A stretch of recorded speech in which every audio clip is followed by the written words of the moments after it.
एक ज्योति मौर्य एसडीएम साहब हैं, उन्होंने क्या किया कि भाई अब देखिए आपको भी पता है कि पत्नी राजनीतिक आर्थिक रूप से इतनी समृद्ध हो गई कि उसने डिसीजन ले लिया अपना। अब ये डिसीजन एक दिन में नहीं आया होगा। जब हम किसी रिश्ते में बन जाते हैं तो हमारी एक पर्सनल कमिटमेंट भी होती है कि यार अब ये इंसान मेरा अपना है। अब उस इंसान ने मुझे इतना स्वतंत्र कर दिया कि मैं अपना घोंसला कहीं और बना लूं। क्या कहोगे आप इसे? आज लड़के बहुत अलग अलग तरीके के कमेंट कर रहे हैं। लोग कह रहे हैं कि यार पत्नियों को पढ़ाना छोड़ देंगे लोग ऐसे। अरे क्यों? आप उससे ज्यादा पढ़ो, पढ़ाना क्यों छोड़ दोगे? आप भी उसके जितना पढ़ो, उससे ज्यादा पढ़ो, क्या दिक्कत है? बड़े गलत है। आज सबसे ज्यादा नुकसान इस चीज का ना आपके बच्चों को झेलना पड़ रहा है, आपके माँ बाप को झेलना पड़ रहा है समाज में। हम ये नहीं देखते। आज हम इतने लालची हो गए हैं या इतना अपना हित सोचने लगे हैं कि हमारे हित के आगे सारी चीजें खत्म हो गई हैं। आज हर लड़की या हर लड़का ये कह देता है मेरी भी तो अपनी पर्सनल लाइफ है, लेकिन आपकी वो पर्सनल लाइफ किसने दी आपको? आपके माँ बाप का भी उसमें बहुत बड़ा योगदान रहा, आपके दोस्तों का भी बहुत बड़ा योगदान रहा। सबके योगदान से वो आपका जीवन बनाए, जिस जीवन का आप ये कह के कि यार अरे ये तो मेरी पर्सनल लाइफ है, मैं कुछ भी डिसीजन लूं। अरे इंसान के मन को चंचल कहा गया है, आपका मन तो बार बार बदलेगा। क्या शाहरुख खान पे आज भी मरने वाली लड़कियां नहीं है? लेकिन देखो एक गौरी के साथ उसने पूरा जीवन गौर से गुजार दिया। इसका मतलब आपने प्रेम किया ही नहीं, और जब प्रेम था ही नहीं, जब प्रेम की गुंजाइश नहीं थी, तो आप सामने वाले के साथ रह क्यों रहे थे? अगर आपको इतनी अपनी स्वतंत्रता की चिंता है तो आप शादी क्यों करते हैं? मैं ये कहता हूं कि शादी मत कीजिए। अगर आपको लगता है कि मैं जीवन में अच्छा करके ये डिसीजन को बदलूंगा तो मत करिए शादी, आप इंतजार करिए। तब तो आप घर वालों के दबाव में आ गए। क्यों आ गए?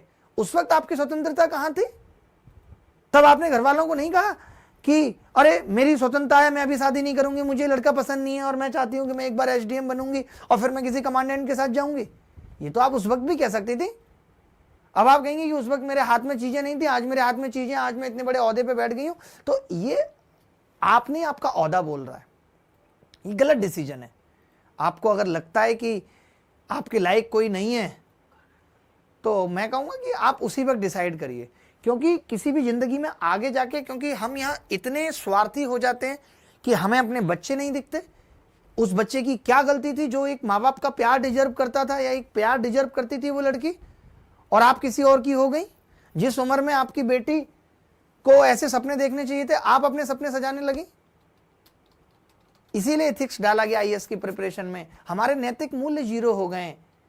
कई बार ऐसे ख्याल अगर हमारे दिमाग में भी आते हैं, ऐसा नहीं है कि एक दिन में आप किसी की हो गई होंगी, एक प्रोसेस चला होगा। क्या उस प्रोसेस में कभी आपने नहीं देखा अपने अंदर झांक करके कि आप जो कर रही हैं उससे कितने लोग इफेक्ट होंगे, कितने लोगों के दिल टूटेंगे?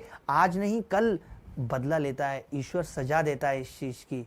इसीलिए इससे क्या होता है ना, आप ऐसे मत समझिए। मैं उस लड़के को भी कहूंगा जो भी मनीष दुबे या कुछ है, कि तुमने किसी का आत्मसम्मान पे चोट की है, तुमने उस लड़के की आत्मसम्मान को तोड़ा है। सजा तुम्हें भी मिलेगी, थोड़े दिन में मिलेगी।